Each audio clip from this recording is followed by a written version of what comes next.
வணக்கம். மாநில செய்திகள் வாசிப்பவர் ரெங்கநாதன்.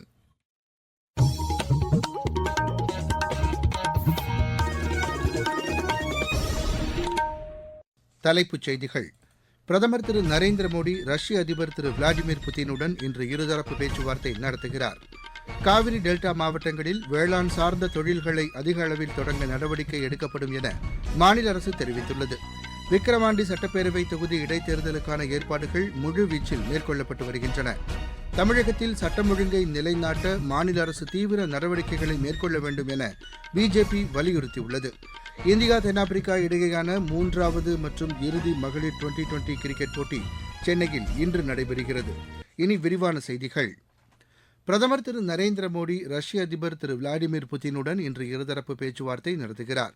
ரஷ்யா சென்றுள்ள அவர் அந்நாட்டு அதிபர் திரு புதினுடன் இந்தியா மற்றும் ரஷ்யா இடையேயான 22வது ஆண்டு உச்சிமாநாட்டில் பங்கேற்கவுள்ளார்.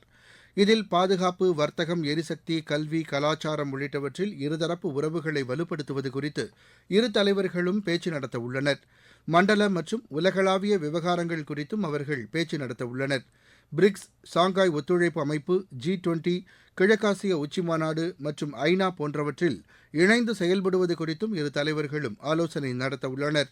முன்னதாக நேற்றிரவு பிரதமருக்கு ரஷ்ய அதிபர் விருந்தளித்தார்.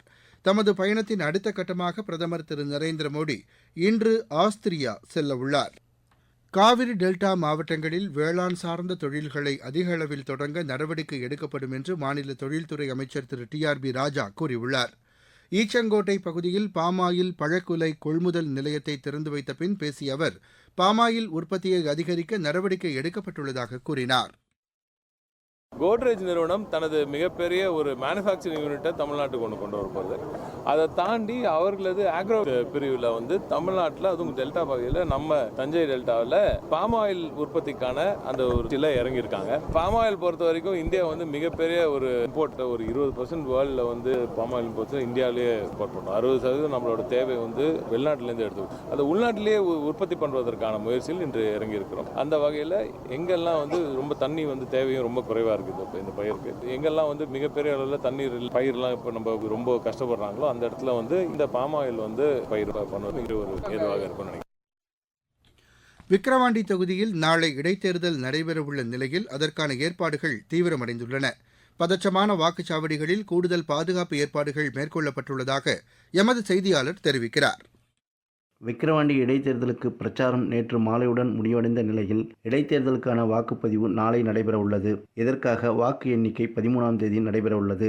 விக்கிரவாண்டி தொகுதியில் 276 வாக்குச்சாவடி மையங்கள் அமைக்கப்பட்டுள்ளன. இவற்றில் 44 வாக்குச்சாவடி மையங்கள் பதற்றமானவை என்று கண்டறியப்பட்டு இவ்வாக்குச்சாவடி மையத்திற்கு 53 நுண் பார்வையாளர்கள் நியமிக்கப்பட்டுள்ளனர். நாளை நடைபெறவுள்ள தேர்தலுக்கான வாக்குச்சாவடிக்கு அனுப்பக்கூடிய பொருட்கள் தயார் செய்யும் முன்னேற்பாடுகள் விக்கிரவாண்டி வருவாய் வட்டாட்சியர் அலுவலகத்தில் ஊழியர்கள் தொடர்ந்து ஈடுபட்டு வருகின்றனர். கண் பார்வை இழந்தவர்களுக்கு வாக்களிக்கும் விதமாக வாக்குச்சீட்டனை கையால் தொட்டு பார்த்து வாக்களிக்கும் காகிதத்தில் தயார் செய்யப்பட்டுள்ளது. வாக்குச்சாவடிக்கு தேவையான அனைத்து பொருட்களும் இன்று 276 வாக்குச்சாவடிகளுக்கும் துப்பாக்கி ஏந்திய போலீசார் உதவியுடன் வாக்குச்சாவடிகளுக்கு வாக்கு இயந்திரங்கள் அனுப்பப்பட உள்ளன. விக்கிரவாண்டியிலிருந்து ஜி. சுரேஷ்.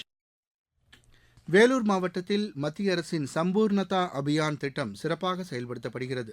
இத்திட்டத்தின் கீழ் கேவி குப்பம் பகுதியில் செப்டம்பர் மாத இறுதிக்குள் நிர்ணயிக்கப்பட்ட இலக்கான 800 விவசாயிகளுக்கு மண்வள அட்டை முழுவதுமாக வழங்கப்படும் என மாவட்ட வேளாண் இணை இயக்குநர் திரு சோமு எமது செய்தியாளரிடம் தெரிவித்தார். மண் வள அட்டை, இதை நம்ம மண் ஆரோக்கிய அட்டை என்று நம்ம குறிப்பிடலாம். விவசாயிகளுக்கு மிகவும் பயனுள்ளதாக இருக்கிறது. விவசாயிகளுக்கு தன்னுடைய நிலம், தன்னுடைய மண் என்ன சத்துக்கள் இருக்கிறது, அதன் அடிப்படையில் என்ன பயிர் சாகுபடி செய்யலாம், என்ன உரங்களை நாம போடலாம், இதனால் அவங்களுடைய செலவை குறைத்து அதிக மகசூல் பெறதுக்காக தான் இந்த திட்டத்தை உருவாக்கப்பட்டு அது அதிகாரப்பூர்வமாக மண் மாதிரிகளை எடுத்து ஆய்வுக்கு அனுப்பி பகுப்பாய்வு செய்யப்பட்டு அதன் முடிவுகளை எழுத்து மூலமாக ஒரு அட்டை வடிவில் வழங்கப்பட்டு வருகிறது. நம்ம வேலூர் மாவட்டத்தில் இந்த ஆண்டு 6000 விவசாயிகளுக்கு வழங்க திட்டமிடப்பட்டுள்ளது. கேகுப்பம் வட்டாரத்தில் மட்டும் மொத்தம் 800 விவசாயிகளுக்கு வழங்க திட்டமிடப்பட்டது. இதில் 500க்கு மேல் இதுவரைக்கும் வழங்கப்பட்டுள்ளது. அடுத்த வரக்கூடிய 3 மாதங்களில் முழுமையாக கொடுத்து முடிக்கப்படும். இந்த வேளாண்மை துறை மூலமாக நடவடிக்கை எடுக்கப்பட்டுள்ளது என்பதை உறுதி கூறுகிறேன்.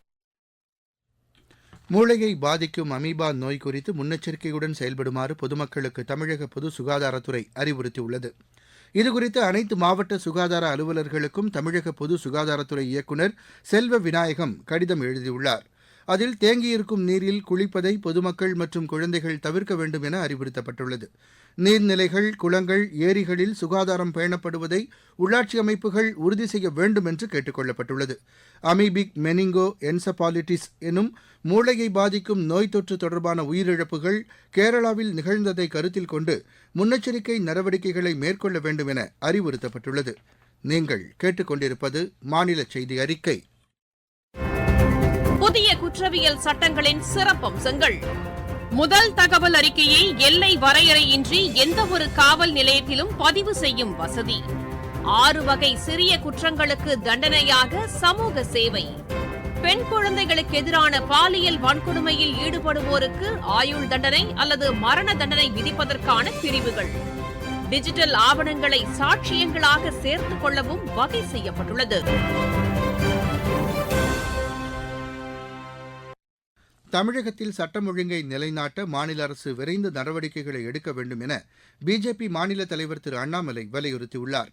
சென்னையில் செய்தியாளர்களிடம் பேசிய அவர், சென்னை நகரில் கூலிப்படையினர் அதிகரித்துள்ளதாக கூறினார். காவல்துறையின் அடிப்படை கட்டமைப்பு வலுப்படுத்தப்படவில்லை என்றும், குற்றம் நிகழ்ந்த பின்புதான் நடவடிக்கை எடுக்கப்படுவதாகவும் அவர் தெரிவித்தார். குற்றம் நிகழ்வதற்கு முன்பு அவற்றை தடுப்பதற்கான நடவடிக்கைகளை வலுப்படுத்த வேண்டும் என்று அவர் கூறினார்.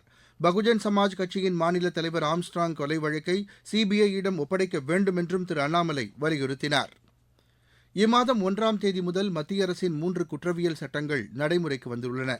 விபத்து ஏற்படுத்திவிட்டு செல்லும் வாகன ஓட்டிகளை கடுமையாக தண்டிக்க இந்த புதிய சட்டத்தில் வகை செய்யப்பட்டுள்ளதாக நாமக்கல்லைச் சேர்ந்த வழக்கறிஞர் எமது செய்தியாளரிடம் தெரிவித்தார். வணக்கம், நான் நாமக்கல் வழக்கறிஞராக பணிபுரிந்து வருகிறேன். என் பேர் தீயரன். இப்போ 30 சட்டங்கள் புதியதாக மாற்றம் செய்யப்பட்டுள்ளது. இப்போ தற்போது இந்திய மக்கள் பிரதிநிதிகள் ஒப்புதல்பட்டு 400க்கும் மேற்பட்ட பெரும்பான்மை மக்கள் பிரதிநிதிகள் ஒப்புதல் வழங்கப்பட்டு அவங்களால் ஏற்கப்பட்டு இதனால் மக்களுக்கு ஏராளமான பயன்கள் உள்ளது. விபத்து செய்துவிட்டு நிற்காம போகும் லாரி டிரைவர்களுக்கோ வாகன ஓட்டிகளுக்கோ பாதிக்கப்பட்டவர்களுக்கான ஒரு பாதுகாப்பான சட்டங்களாக இது கருதப்படுகிறது. ஏனென்றால் நிற்காமல் போகும் ஒவ்வொரு நபருக்கும் கடுமையான தண்டனைகள் இதன் மூலம் வழங்கப்படுகிறது. அதனால் வழக்கறிஞர்கள் நாங்களும் இந்த 3 சட்டங்கள் ஆதரிக்கிறோம். தமிழகத்தின் ஓரிரு இடங்களில் இன்று லேசானது முதல் மிதமான மழை பெய்ய வாய்ப்புள்ளதாக சென்னை வானிலை ஆய்வு மையம் தெரிவித்துள்ளது. சென்னையை பொறுத்தவரை வானம் ஓரளவு மேகமூட்டத்துடன் காணப்படும் என்றும், மாலை அல்லது இரவு நேரங்களில் லேசான மழை பெய்ய வாய்ப்புள்ளதாகவும் அந்த மையம் கூறியுள்ளது. இதனிடையே சென்னை மற்றும் புறநகர் பகுதிகளில் இன்று அதிகாலை பரவலாக மழை பெய்தது. இருவரிச் செய்திகள். அமெரிக்காவில் தென்கிழக்கு டெக்சாஸ் பகுதியில் வீசிய பெரில் புயல் காரணமாக 12 பேர் உயிரிழந்தனர். 20 லட்சத்திற்கும் அதிகமான வீடுகளுக்கு மின்சாரம் துண்டிக்கப்பட்டுள்ளது.